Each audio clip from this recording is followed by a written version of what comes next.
तो बहुत दिनों बाद कैटरीना कैफ की एक नई मूवी आई है फ़ोन बूथ। ये मूवी अपने आप को एक हॉरर कॉमेडी बताती है। लिटरली एक सीन है मोनोलॉग के थ्रू जिसमें ऑडियंस को ये बताया जाता है कि ये एक हॉरर कॉमेडी है, लेकिन सच में ऐसा है या नहीं है ये अभी हम डिस्कस करेंगे। तो सबसे पहले मूवी के बेसिक सेटअप को जान लेते हैं। मूवी के दो लीड कैरेक्टर्स गुल्लू और मेजर, बचपन से ही इन दोनों को भूतों में बड़ी दिलचस्पी है। तो एक दिन इनके लाइफ में कैटरीना कैफ आती है जो इनकी मदद करती है इनके भूतों को भगाने वाला बिजनेस चलाने में।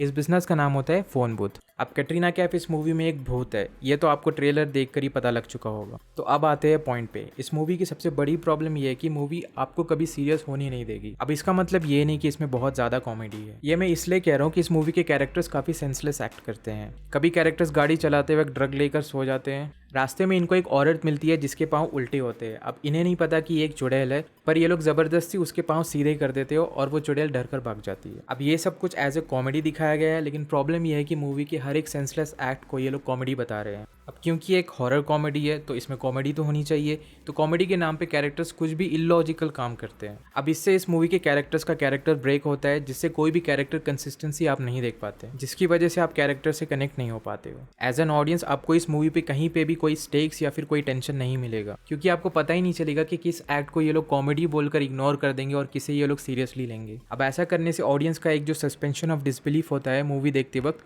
वो टूट जाता है, जिसकी वजह से आप मूवी को सीरियसली नहीं ले पाते हो। अब हॉरर कॉमेडी है, इसका मतलब ये नहीं कि सिर्फ जोक्स और चुतियापे के अलावा और कुछ नहीं होना चाहिए। स्त्री मूवी भी एक हॉरर कॉमेडी थी, लेकिन उसमें कॉमेडी के साथ साथ मूवी को जहाँ सीरियस होना था वहाँ पे मूवी सीरियस थी, जिसकी वजह से मूवी में जो स्टेक्स है वो हमें रियल लग रहे थे, लेकिन इस मूवी में ऐसा नहीं है। तो अब आते हैं इस मूवी के कॉमेडी और जोक्स पे, जिसके लिए मैं सिर्फ एक ही वर्ड यूज़ करूंगा और वो है डेस्परेट। हर वो जगह जहाँ पे इनको दो चीज़ों के बीच में कोई कनेक्शन मिलता है वहाँ पे ये लोग अपना कॉमेडी अटेम्प्ट करते हैं। एक सीन में जहाँ मेन लीड कैरेक्टर्स एक भूत से पिट रहे होते हैं तो उनको पता चलता है कि ये भूत तमिलनाडु से है। तो फिर आप गेस करो कि ये लोग क्या करते हैं। बस रजनीकांत का एक फोटो दिखाते हैं और भूत एकदम शांत। क्यों?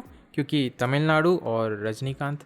अब इतना क्रिएटिव कनेक्शन तो हमने कभी देखा ही नहीं। जोक्स के नाम पे क्रिएटर्स हमें लेजी रेफरेंसेस दिखाते हैं, क्योंकि किसी भी रिलेटेबल चीज़ का आप रेफरेंस दे दो तो वो फनी हो गया। कपड़े खराब है तो OLX पे भेज दो। अगर चुड़ैल ने आपके बालों को जकड़ रखा है तो शैम्पू के ऐड का रेफरेंस। चुड़ैल जब भागते भागते लाहौर पहुंच जाती है तो वहाँ पे गदर मूवी का म्यूजिक चलने लगता है। एक कैरेक्टर जब बाइक से उतर के वापस आ रहा होता है स्लो मोशन में तो बैकग्राउंड में कभी खुशी कभी गम का म्यूजिक से याद आया इस मूवी के गाने। भाई जब कैटरीना कैफ इन दो कैरेक्टर से पहली बार मिलती है तो बिना कोई रीजन के नाचने लगती है। अब हो गया मूवी का आइटम सॉन्ग। अब इस सीन पे ये सॉन्ग का होना सेंस बनता है या नहीं, कैटरीना कैफ के कैरेक्टर को ये एक्ट सूट करता है या नहीं, इन सब चीज़ों से क्रिएटर्स को कोई मतलब नहीं, क्योंकि इस मूवी में कंसिस्टेंसी नहीं, आइटम सॉन्ग होना चाहिए। एक सीन में हमारे दो लीड कैरेक्टर्स को चुड़ैल पकड़ लेती है और इनको पता चलता है कि ये चुड़ैल पंजाबी है। तो फिर आप दोबारा गेस कर लो कि ये लोग क्या करते हैं। कुछ नहीं, बस एक पंजाबी गाना चलाते हैं और चुड़ैल नाचने लगती है। फिर उसके साथ साथ हमारे दो लीड कैरेक्टर्स भी नाचने लगते हैं और कुछ ही देर बाद कैटरीना कैफ वहाँ पहुँचती है और वो भी नाचने लगती है। अब ये हो गया मूवी का दूसरा गाना। अब आपको मैं बता दूं कि ये सब ये लोग तब कर रहे थे जब इनका एक मिशन होता है कि इन्हें एक दूसरे कैरेक्टर को बचाना होता है। ऐसे ही थोड़ी ना बोल रहा हूँ कि मूवी में कोई सीरियसनेस नहीं है। तो अब आते हैं डायलॉग्स पे, जिसके बारे में मैं ये बोलूंगा कि ये ब्रह्मास्त्र से थोड़ी सी बेटर है, और ये मैं कोई तारीफ नहीं कर रहा हूँ। डायलॉग से याद आया कि इस मूवी में एक आध अच्छे डायलॉग्स है, लेकिन वो भी फीका पड़ जाता है कैटरीना कैफ के खराब कॉमिक टाइमिंग की वजह से। वो जोक्स को ऐसे डिलीवर करती है जैसे कि कोई नॉर्मल डायलॉग हो। आखिर में अगर आप इस मूवी से हॉरर एक्सपेक्ट कर रहे हो तो इस मूवी में ऐसी डरने वाली कोई चीज़ नहीं है, और मुझे नहीं लगता कि इनके क्रिएटर्स ने अटेम्प्ट भी किया है। अब इतने सारे नेगेटिव्स के बाद मुझे इस मूवी में एक चीज़ अच्छी लगी, वो है इस मूवी का कैमरा वर्क। फिल्म में काफ़ी सारे मूविंग शॉट्स थे